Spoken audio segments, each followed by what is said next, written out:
सासू माँ की ये कहानी सीधे दिल में उतर जाएगी। ये कहानी आपके दोस्तों, चैनल को सब्सक्राइब कर दीजिए और एक छोटा सा रिक्वेस्ट है, वीडियो अच्छा लगे तो लाइक कर दीजिए।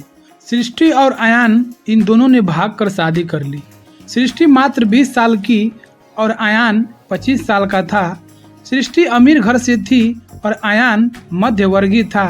सृष्टि के घर वालों को इस रिश्ते से विरोध था। उसके पिता को सृष्टि के लिए अमीर लड़का चाहिए था। वैसे भी सृष्टि के पापा के मुताबिक उसकी शादी करने की उम्र भी नहीं थी। थोड़ी सी समझ आने पर वह अयान को भूल जाएगी, ऐसा सृष्टि के पिताजी को लगता था। अयान के माता पिता को इस शादी से कोई दिक्कत नहीं थी। सृष्टि की पढ़ाई पूरी हो और अयान को भी अपने करियर पर अच्छे से ध्यान देना चाहिए, ऐसी उनकी इच्छा थी। बाद में वक्त आने पर वह सृष्टि के माता पिता से बात करेंगे, ऐसा उन्होंने अयान को बोला था। एक बार सृष्टि और अयान को बाहर घूमते हुए सृष्टि के भाई ने उन्हें देख लिया। सृष्टि को जबरदस्ती से घर लेकर गया। उसके घर एक ही तमाशा होने लगा। उन्होंने सृष्टि का घर के बाहर जाना बंद करवा दिया। लास्ट में ये संधि देखकर उन दोनों ने भागकर शादी कर ली। सृष्टि के घर वालों ने उससे सारे रिश्ते तोड़ दिए।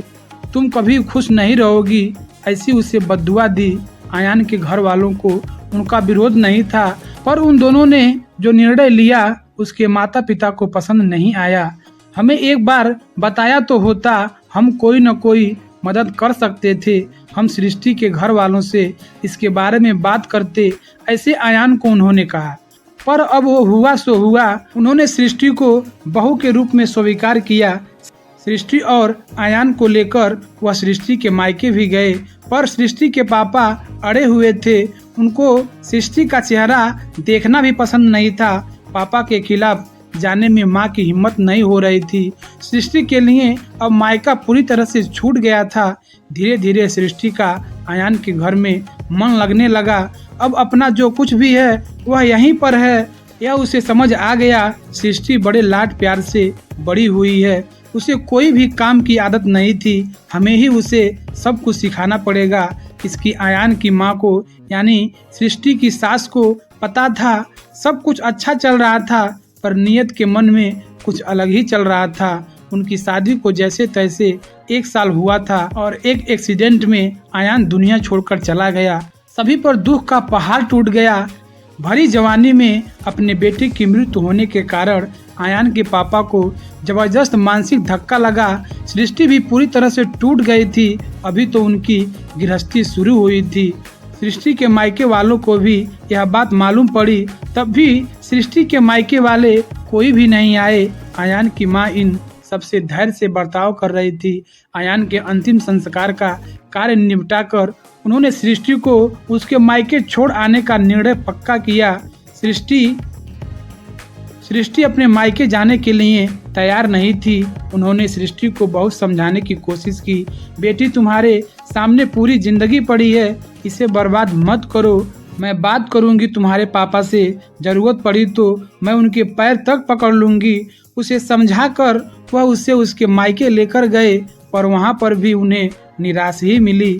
उसके मायके वालों का गुस्सा सृष्टि पर से कम नहीं हुआ था। अयान की मां ने बहुत मनाने के बाद भी उन्होंने सृष्टि को माफ नहीं किया।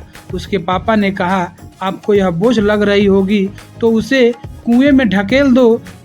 अयान के माँ बाप सृष्टि को वापस घर लाए। सृष्टि के वापस घर आने से घर के बाकी लोग थोड़े नाराज थे। अब सृष्टि को कोई भी खुले मन से स्वीकारने को तैयार नहीं था। कुलच्छनी अब शकुनी पोते को निगल गई, मेरे अब बेटे को भी निगल जाएगी। यह ऐसा बोलकर अयान की दादी मतलब सृष्टि की दादी सास उसे ताने दे रही थी। उस वक्त अयान के पापा की तबीयत बहुत खराब हो रही थी। यह सब सृष्टि को सहन नहीं हो रहा था। उसने ठान लिया कि यहाँ से दूर निकल जाना चाहिए। रात को सब सो जाने के बाद वह निकलने वाली थी। तभी उसकी सास जो जग रही थी, उन्होंने सृष्टि को रोका। कहाँ जा रही हो, ऐसा पूछा। माँ, मुझे जाने दो, मैं अब शगुन हूँ। मेरी ही वजह से यह सब हुआ है। मैं अयान की जिंदगी में आती नहीं तो हमारी शादी नहीं होती। आज वह जिंदा होता, पापा की यह भी अवस्था नहीं होती। मुझे जाने दीजिए, मैं यहाँ नहीं रह सकती, वक्त आने पर आत्महत्या कर लूँगी, पर अब यहाँ नहीं रहूँगी। सच में मेरे यहाँ आने से इस घर की सारी खुशियाँ चली गई। मुझे कोई अधिकार नहीं है यहाँ रहने का। सृष्टि रोते रोते सब बोल रही थी। उसके सास ने उसे पहले शांत किया। सृष्टि, तुम दोनों मिले नहीं होते, तुम्हारी शादी नहीं होती। अयान को वक्त पर हॉस्पिटल ले गए होते। बहुत तो है बेटा, अब वक्त निकल गया है इन सब बातों का विचार करने का। अयान तो मेरा बेटा था, मेरी क्या अवस्था हुई होगी। इन सब में एक बार विचार किया क्या तुमने? वह तो चला गया, अब तुम भी छोड़कर चली जाओगी मुझे। सृष्टि, तुम मुझ पर बोझ थी, इसलिए मैं तुम्हें तुम्हारे मायके छोड़ने नहीं गई थी। तुम्हारे सामने पूरी जिंदगी है। किसी के चले जाने से हम जीना तो नहीं छोड़ सकते। यहाँ से ज्यादा तुम वहाँ पर खुश रहोगी, क्योंकि यहाँ अयान की यादें तुम्हें हमेशा दुख देगी। ऐसे में सोचती थी, पर जाने दो, जो हुआ सो हुआ। अब तुम्हारी पढ़ाई पूरी करोगी, मैं हूँ तुम्हारे साथ, और इनकी चिंता करने के लिए मैं हूँ ना। सिर्फ तुम्हारा साथ चाहिए मुझे बेटा इस सब में। अयान के जाने से हर कोई परेशान था, हर किसी को बोलने का तरीका अलग हो गया है। तुम्हारा दुख मैं अच्छे से समझ सकती हूँ, पर अब तुम्हें संभालना होगा। लोगों का बोलना नज़रअंदाज करना होगा। तुम्हें मन लगाकर पढ़ाई करनी पड़ेगी। तुम कोई भी गलत फैसला नहीं लोगी, उसका मुझे वचन दो। मैंने अपना जवान बेटा गंवाया है और अब बेटी को नहीं खोना चाहती। सास की ये बातें सुनकर सृष्टि को रोना आ गया। उसने सास को गले लगाया। माँ, मैं कहीं नहीं जाऊंगी आपको छोड़कर। आप जैसा बोलोगे वैसे ही मैं करूंगी। सृष्टि के सास भी मन भरकर रोई।